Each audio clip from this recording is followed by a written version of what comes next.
Please be advised that everything in my video is purely for entertainment purposes. These are purely my thoughts and opinions and are subjective.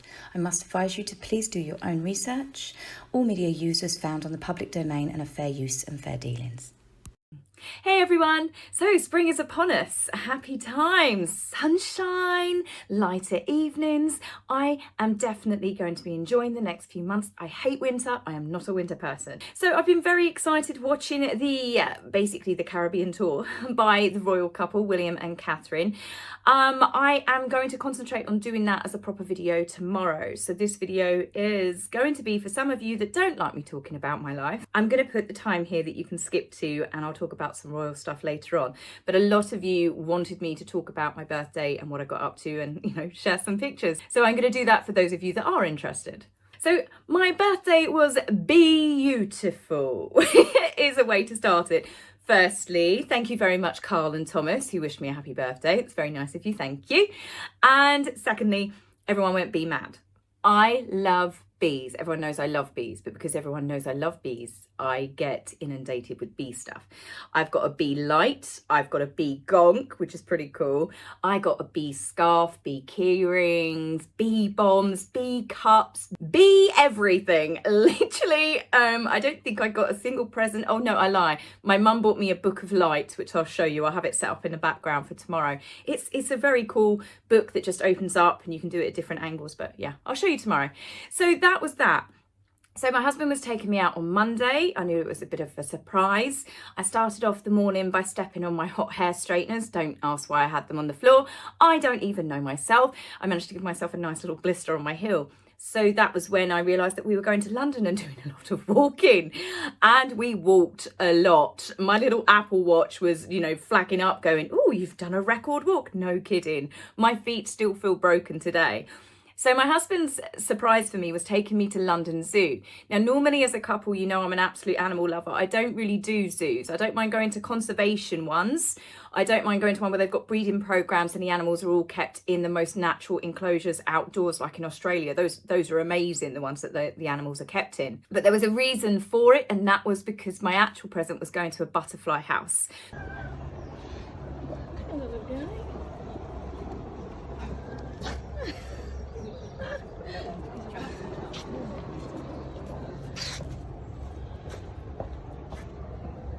So the zoo, London Zoo, the animals are very well looked after. Some of the enclosures are phenomenal. The rainforest one was out of this world. I got to see sloths.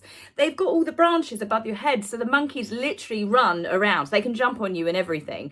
So that's pretty epic. The butterfly house, some of these butterflies, look at them.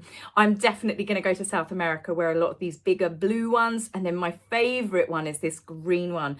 I absolutely love this. It just sparkled. So my poor husband, I did suddenly remember, because our honeymoon was in Vietnam, that he screamed like a little girl when these big giant black butterflies came down. I'd forgotten about that years ago. And yeah, so he's made his excuses and quickly left the butterfly house. Bless him. He said he's not scared of them. We have to get this right. It's because they flutter in your face and he's worried about hitting them. So I suppose that's fair. We'll let him have that one. So there's lots of stuff there. You've got some wild African wild dogs here rolling in something. It doesn't matter the fact that you're an African wild dog or a domestic dog. They love finding something disgusting and scenting themselves in it. Chanel number 5 for dogs. All in all, the day was absolutely amazing. We went to several pubs, naturally, and we decided last minute that we were going to stay over. So we did a quick Airbnb. The apartment was small. It was ideal. My husband found a busted guitar and still managed to serenade me.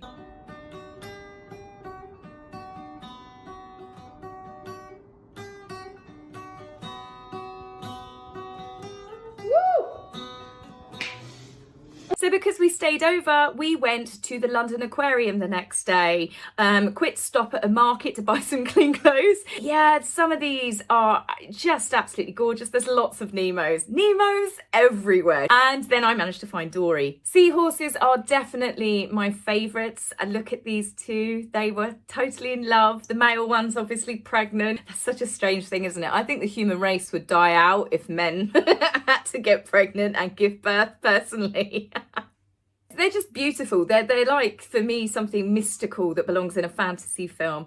And then the jellyfish are really, really cool. They've got them obviously in changing lights and stuff, but yeah. And then sharks and turtles, that was pretty cool. There were 2 turtles in there and they just swim past, and they are very much like they are in Finding Nemo. I've been very lucky scuba diving to swim with them before, but they do float along and move in the water like they're just cool surfer dudes. So overall, it was great. As I said, I did a lot of walking, a little bit too much eating, a little bit too much drinking. So yes, I thought I'd do a quick video and share with you guys my birthday stuff, because I know some of you would, enjoy seeing the photographs.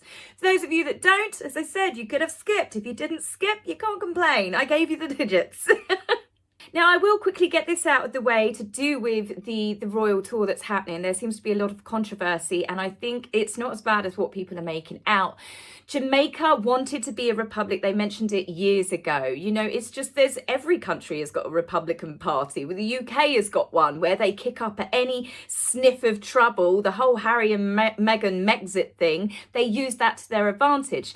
Now, Jamaica, it would seem, have done something similar here, where there's been worryingly a few people that have mentioned it was Harry and Meghan's Oprah interview that have helped basically give them a bigger lead in moving for a republic.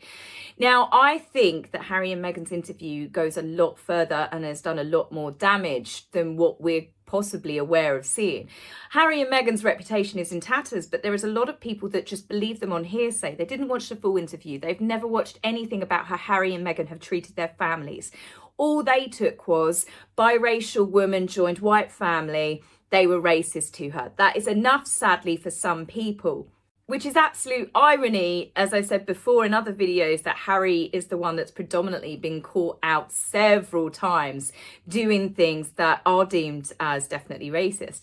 But because of that interview, royal family have had to increase their security. There's been lots more racial division, and you have got several people on Twitter that are race baiting, and they joined in on this. There have been photographs cut like you can see here, but when you look at the bigger pictures, you can actually see that people are not in cages. Oh, it's the optics. They should have known better. Omid Scobie jumped on it.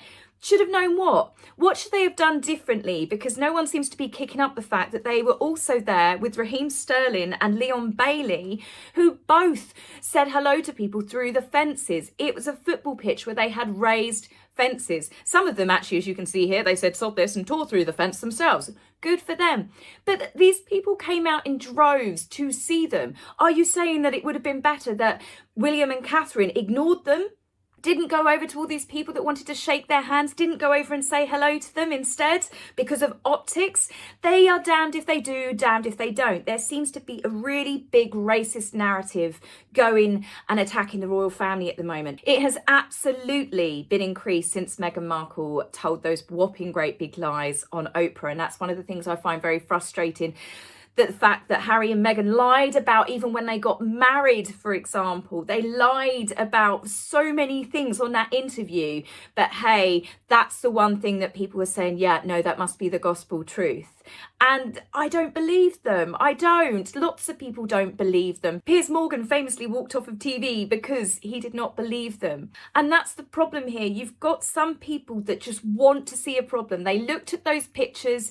They don't care about the fact that those pictures were cropped. They don't care that other people were there, Raheem Sterling, because it doesn't fit their narrative. And I'm finding it very frustrating that this tour is being overshadowed in a way by the media because of all of these little posts that people are doing. They're editing photographs, they're cropping things to suit their agendas. I mean, obviously Jamaica wants to become a republic, fair play to them. They can still remain part of the Commonwealth if they choose to. At the end of the day, the Commonwealth has 5 other countries that are part of it that have their own monarchs themselves. They have 34 other countries that already are republics. Most recently, we had Barbados joining them last year, but I do think Barbados did it in a better way. I do not like the way the Prime Minister, Andrew Holness, basically invited Catherine and William to come over, and then when they stood there on a press release, awkwardly then started making a speech about they're going to move forward and become a republic. Yes, okay, if that's what they want to do, but I don't see why he had to have Catherine and William awkwardly standing there knowing that they can't really say or do anything.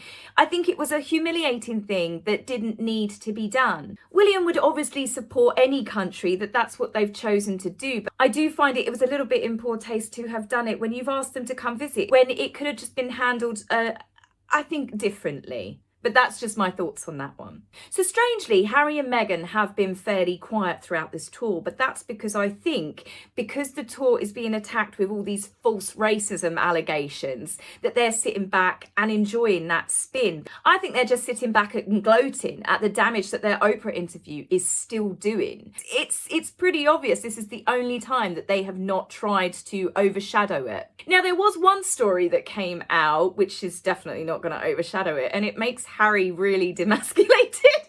It came out that Harry loves having pedicures. I mean, who is releasing these little tidbits of pointless, boring information? But yeah, that Harry loves going for massages with Meghan all the time and loves having a pedicure done. I just find it a little bit demasculating for Harry. You know, that's always been pegged as, you know, the war hero, served 2 tours in Afghanistan, and here he is going for mani-pedis with his wife. There's absolutely nothing wrong with a man having a pedicure. Lord alone knows I have seen some whopping great big frightening feet, especially on the beach, which men have sported, and you think should really go get them taken care of. But it's the fact that, I don't know, what with Harry stripping and his bright orange get-up that we saw recently and Harry juggling in the background, I can't help but feel that he is being completely demasculated by his wife by letting stories like this come out. On top of the story that is Harry is suing more people. He's suing the Mail on Sunday, and this is who Meghan, you know, got her pound winning fee off of them last year. The big Mail on Sunday story about the Thomas Markle letter revealed, the Dear Daddy letter. And Harry is now suing them over his fight, him suing the Home Office. Honestly, he's suing because he's suing. It's just, you can't make this stuff up, can you? So he's upset because the Mail on Sunday ran the story that Harry tried to cover up the fact that he didn't offer to pay for it initially. This is how the story goes, that Harry has been making demands to get his taxpayer funded security back. There was no offer of payment at the time of him putting in several requests for this to be reactivated when he came back to the UK. It was only when the story was going to be run in the news that his PR were quick to put out that Harry had offered to pay for it himself to lessen the blow, I guess. So Harry is upset the fact that they did that because his feelings got hurt in the comments. Because obviously people were angry, people called him, you know, overprivileged and entitled, and he doesn't belong in the UK anymore. He's trashed the Queen and country. But I'm a bit shocked of what Harry now wants. Not only newspapers to stop reporting about him, but he wants them to switch off comments. He and Meghan always say that they don't read it. It's misinformation. They don't read the stuff written about them. But he's pretty sensitive these days. So this is where I'm at with this, which frustrates me. Is Harry saying that people are now not only, newspapers are not allowed to print anything about him, but people are not allowed to read about it as well. They're not allowed to have their own thoughts and opinions, because that's the way it's coming across to me. He's upset and hurt that the Daily Mail allowed comments. What, so people can't comment anymore? Rather bizarre. And as it happens, the judge also felt that this was an overshare too, as they stated in recent papers, which echoes that of Meghan's very own lawsuit with the Mail on Sunday.